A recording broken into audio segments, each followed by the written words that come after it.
Hi everyone. I, Bridget, 35F, have been married to my husband Archie, 37M, for almost 10 years now. Our love story kicked off in a pretty unexpected place, a cozy coffee house. Archie, being the charming guy he is, mustered up the courage to ask me out, and the rest, as they say, is history.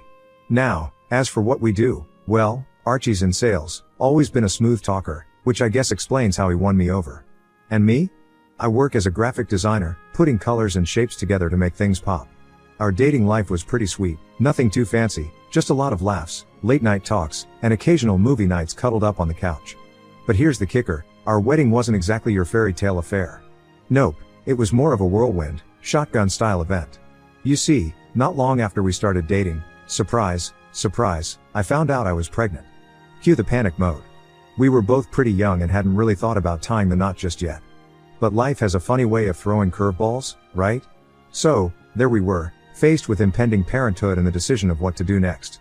We talked it over, weighed our options, and decided to take the plunge, quite literally, into marriage.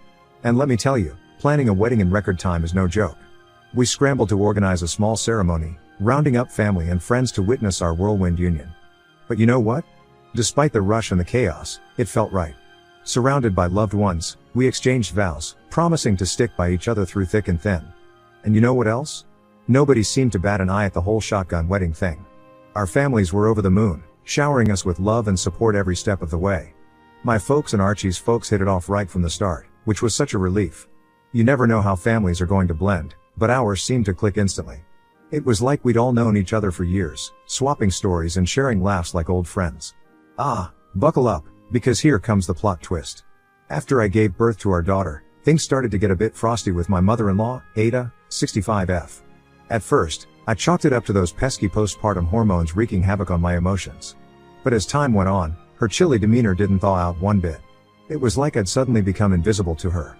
Whenever we were together, she'd barely acknowledge my presence, let alone engage in any meaningful conversation.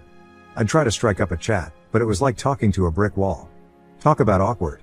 And it wasn't just the silent treatment that got to me. Oh no, she had a knack for making me feel like I was constantly walking on eggshells. Every move I made seemed to be met with disapproval or criticism.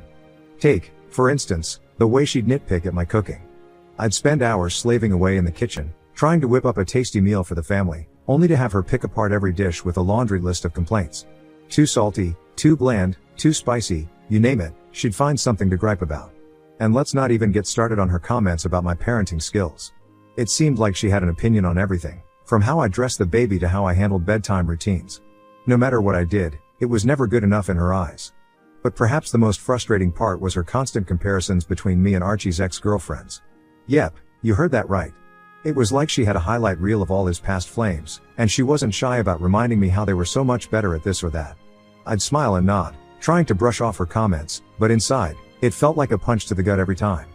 Here I was, doing my best to be a loving wife and mother, and yet I couldn't shake the feeling that I was always falling short in her eyes.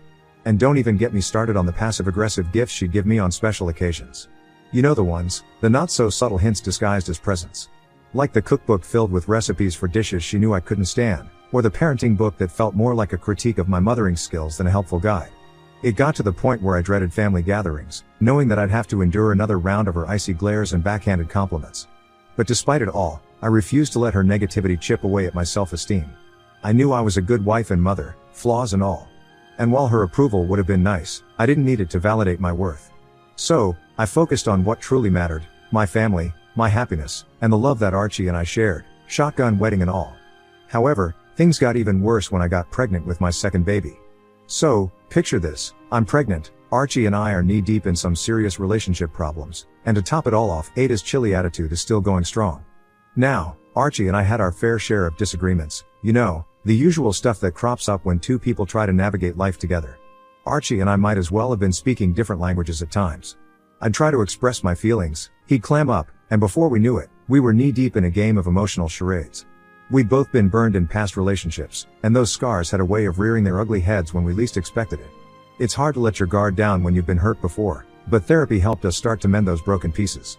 Between work, household chores, and the general chaos of everyday life, it felt like Archie and I were ships passing in the night. We'd become experts at coexisting, but somewhere along the way, we'd forgotten how to truly connect. And with a kid and another on the way, we were also under a lot of financial stress. Money might not buy happiness, but let me tell you, it sure can cause a whole lot of headaches. We'd argue about budgets, splurges, and long-term goals until we were both blue in the face. Enter therapy, our saving grace in the midst of the chaos. Week by week, we'd sit down with our therapist and unpack all the baggage we'd been carrying around. They helped us learn new communication strategies, rebuild trust, carve out quality time, and tackle our financial woes head on. Over time, our financial situation also got better. Archie switched jobs and got a huge pay raise. As if dealing with our own relationship struggles wasn't enough, throw in a pregnancy and my mother-in-law's cold shoulder, and you've got a recipe for emotional overload. Every snide remark, every passive-aggressive gesture, it all felt like salt in the wound. I'd be lying if I said it didn't take a toll on me.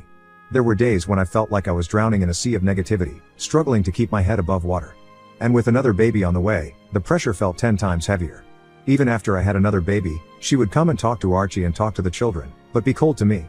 You'd think adding another little nugget to the family would soften her up a bit, but nope, she stayed as icy as ever. She'd breeze into our home, showering Archie and the kids with affection, while I got the cold shoulder treatment. It was like a broken record, her nitpicking every little thing I did. From how I dressed the kids to how I folded the laundry, nothing escaped her eagle eye. And let me tell you, trying to juggle the demands of 2 little ones while dealing with her constant criticism? Talk about exhausting. Archie and I were doing our best to navigate the wild ride of parenthood with 2 kiddos in tow. It was a whirlwind of diapers, late-night feedings, and endless rounds of peek-a-boo. But amidst the chaos, we found moments of joy, watching our kids grow and learn, their laughter filling our home with warmth. As for Ada, well, she seemed to have a knack for finding fault in everything I did, even when it came to raising the kids. Like the time she dropped by unannounced and caught me feeding my daughter store-bought snacks. You'd think I'd committed a cardinal sin the way she carried on about the importance of homemade meals. Or how about the time she critiqued my choice of daycare for our eldest? According to her, I should have done more research, visited more facilities, yada yada yada. Never mind the fact that I'd spent weeks scouring the internet and touring daycare centers to find the best fit for our family. I also hated her unsolicited advice on discipline.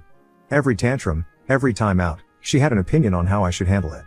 It was like she thought she knew better than me, the woman who actually spent day in and day out with the kids.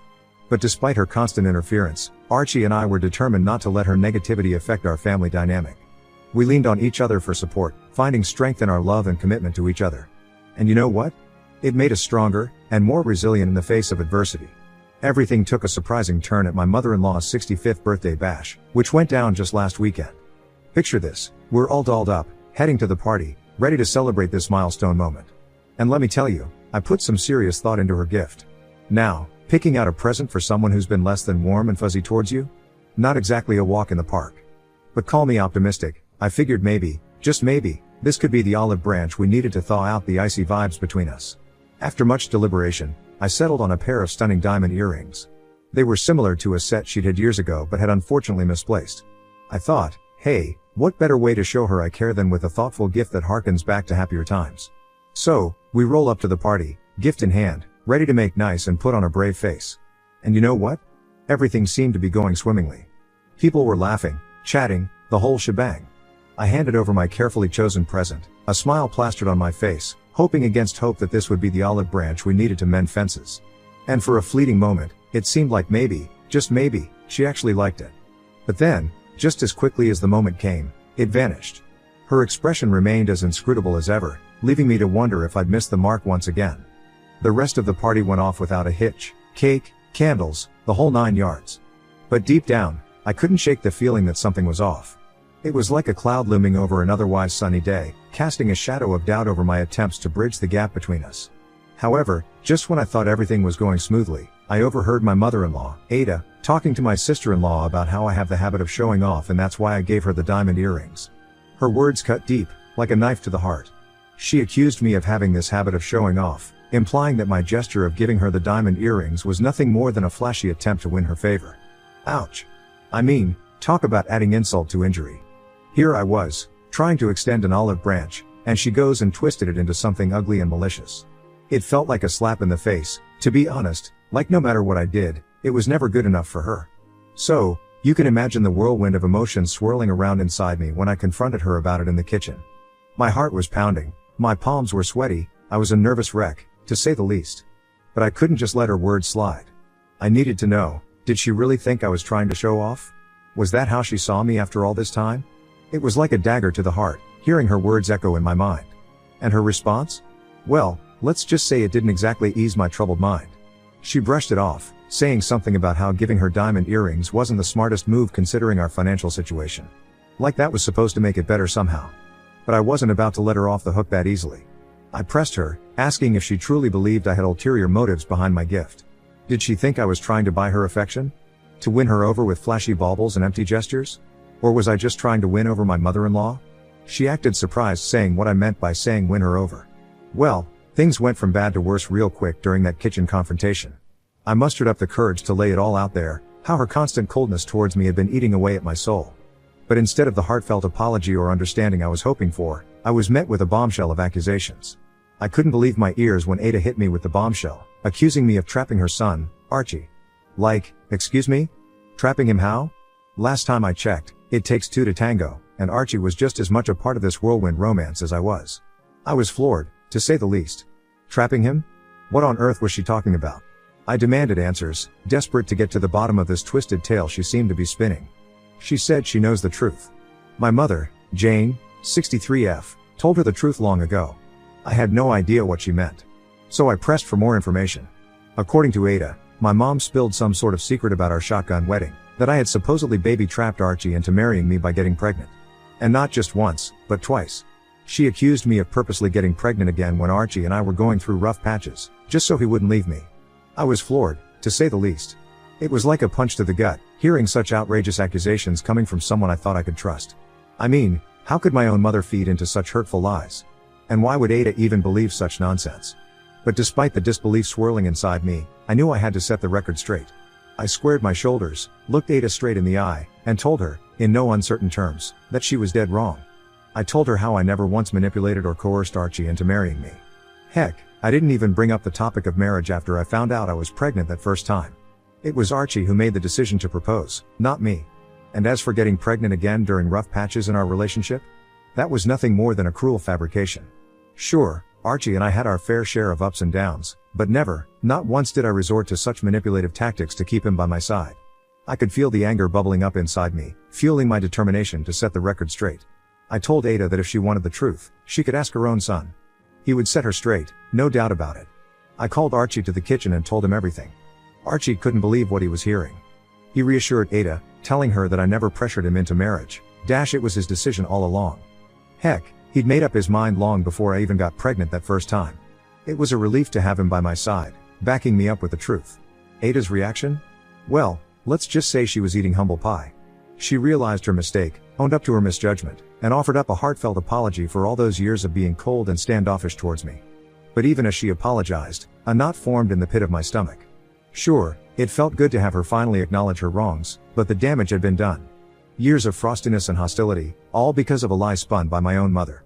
I couldn't shake the feeling of betrayal, knowing that someone I should have been able to trust had been spreading hurtful lies about me behind my back. It was like a stab in the heart, realizing that the woman who brought me into this world could betray me in such a callous way. So, even as Ada apologized and Archie reassured me, I couldn't shake the feeling of unease lingering in the air. How could I move past this? How could I trust my own mother again, knowing that she'd been the source of so much pain and heartache? So I decided that I needed to see my mother immediately. I sent Archie and the kids packing, hopped into a cab, and made a beeline for my mother's place, which was a good hour away. As I sat in the back seat, the tension in the cab was palpable. My mind was racing a mile a minute, thoughts swirling around in a chaotic whirlwind. How could my own mother betray me like this? What had I done to deserve such betrayal? With each passing mile, my anxiety only grew, gnawing away at my insides like a ravenous beast. I needed answers, and I needed them now. So, I braced myself for the confrontation that awaited me, steeling my resolve as we drew closer to my mother's doorstep. When I finally arrived, I wasted no time. I barged through the front door, my heart pounding in my chest as I confronted my mother head on. I laid it all out on the table, recounting Ada's accusations and demanding to know the truth. At first, my mom tried to deny it, brushing off my concerns with a dismissive wave of her hand. But when I pressed her, refusing to back down, the truth came tumbling out, like a dam bursting under the weight of years of deception. She confessed that yes, she had indeed told Ada those hurtful lies about me trapping Archie into marriage.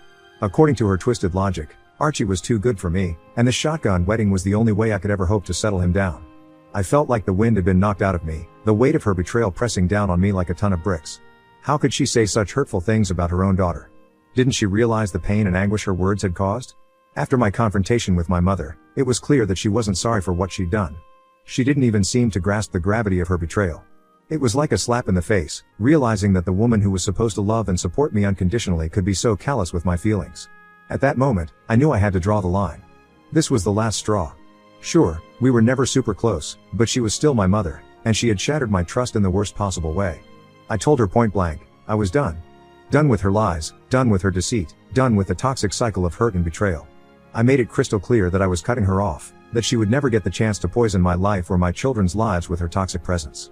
It was a tough decision, but one I knew in my heart was necessary for my own sanity and well-being. Of course, she didn't take it well. She tried shouting, hurling insults my way, calling me an entitled brat, and worse. But I didn't stick around to listen to her tirade. I had said my piece, and now it was time to walk away. When I got home, the floodgates opened. I collapsed into Archie's arms, the weight of the day crashing down on me all at once. I cried until there were no tears left, letting his comforting embrace wash away the pain and anguish of the day. But just when I thought maybe, just maybe, I could start to move on from the chaos, my cousin called. And let me tell you, they didn't hold back. They told me straight up that I might have been a little too harsh, that cutting my mother off from her grandchildren might be a step too far. That made me think. Had I been too hasty in my decision? So, Ida for cutting off my mother because she lied to my mother-in-law about how I trapped my husband by getting pregnant? Update 1. The next day after everything happened, Ada showed up at our place with some food. I have to admit, I was taken aback. After everything that had gone down, I wasn't sure what to expect from her. But there she was, standing on our doorstep, looking contrite and apologetic. She wasted no time in getting to the point, offering up a heartfelt apology for the role she played in the whole mess. She admitted that she shouldn't have trusted my mother's word so easily, that she could have saved us all a lot of trouble if she'd just seen through the lies from the start. And you know what? I appreciated her honesty. It takes guts to own up to your mistakes, and I could see that she genuinely regretted her actions. It was like a weight had been lifted off my shoulders, knowing that she finally understood the gravity of the situation. I thanked her for her apology, letting her know that while I was glad there was no more confusion, it would take me some time to fully process everything that had happened. After all, trust isn't something that can be rebuilt overnight. A lot of people here ask me about my relationship with my mother. There is nothing much to say. Growing up, my mom was always there to provide for me a roof over my head, food on the table, all that jazz. But when it came to the emotional stuff, well, let's just say she wasn't exactly mother of the year material. I guess you could say I had one of those good enough moms. You know, the ones who do the bare minimum to keep their kids alive and kicking, but don't really go above and beyond in the love and nurturing department. Don't get me wrong, I'm grateful for everything she's done for me. But there's always been this nagging sense of emptiness, this feeling that something vital was missing from our relationship. Maybe I was too stupid to realize it at the time, too caught up in my own little world to see the cracks forming in the facade of our family dynamic. Or maybe I just didn't want to admit that my mom wasn't the picture-perfect parent I'd always hoped she'd be. Looking back, it's easy to see the signs, the missed birthdays, the lack of affection, the constant feeling of being misunderstood and unloved. But at the time, I guess I just brushed it all off as normal. After all, isn't that what kids do?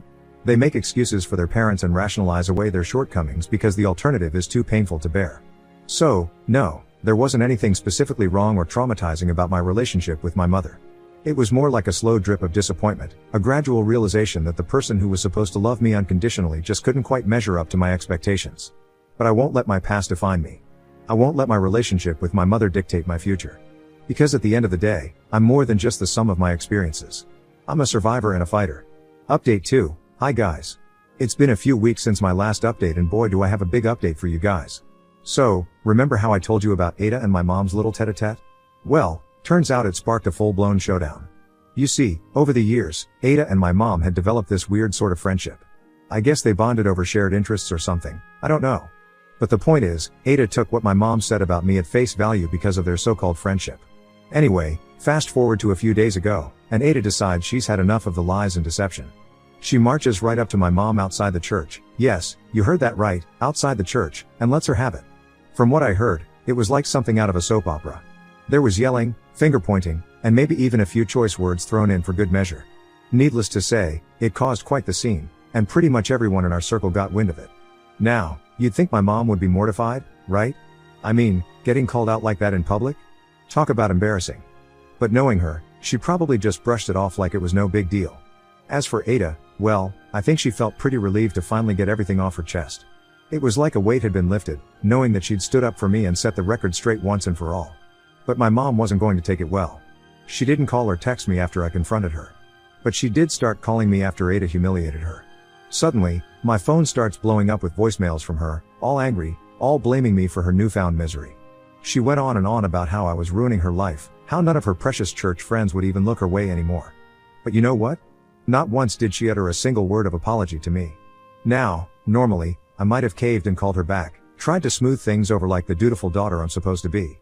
But not this time. No sir, I've had enough of her lies and manipulation. So, I made a decision, I'm not gonna stoop to her level. I'm not gonna engage in her toxic games anymore. I'm cutting her off for good, and I'm not looking back. Sure, it's a tough pill to swallow, knowing that I'll never have the mother-daughter relationship I've always longed for. But sometimes, you gotta put your own mental health and well-being first, even if it means cutting ties with family. Update 3, hey, folks. It's been a minute since my last update, and let me tell you, a whole lot has gone down since then. So, remember how I said I was ready to cut ties with my mom for good? Well, turns out life had other plans for me. Just when I thought I was done with her lies and manipulation, my mom started showing signs of dementia. And let me tell you, it hit me like a ton of bricks. Here I was, ready to wash my hands of her once and for all, and suddenly I was faced with this heartbreaking reality. As her only daughter, I couldn't just turn my back on her, no matter how much she hurt me. It was tough, seeing her like that, confused, frightened, not even recognizing her own daughter. It was like a punch to the gut, knowing that the woman I once knew was slipping away before my very eyes. For a while, my cousin has stepped in to help out, staying with her and providing the care she needs. But if her condition gets worse, we will have to opt for a nursing home where she can get full-time care. So, as I stand on the brink of this new chapter in my mom's journey, I can't help but feel a mix of emotions, sadness, yes, but also a glimmer of hope. Hope that she'll get the care and support she needs, and hope that she'll find some measure of peace and comfort in her final days. And to all of you who've been following along on this roller coaster ride with me, I just want to say, thank you. Thank you for your kind words, your support, and your encouragement. It means more to me than you'll ever know. And who knows? Maybe, just maybe, this new chapter will bring with it a sense of healing and closure, for me, for my mom, and for our entire family. Here's to hoping.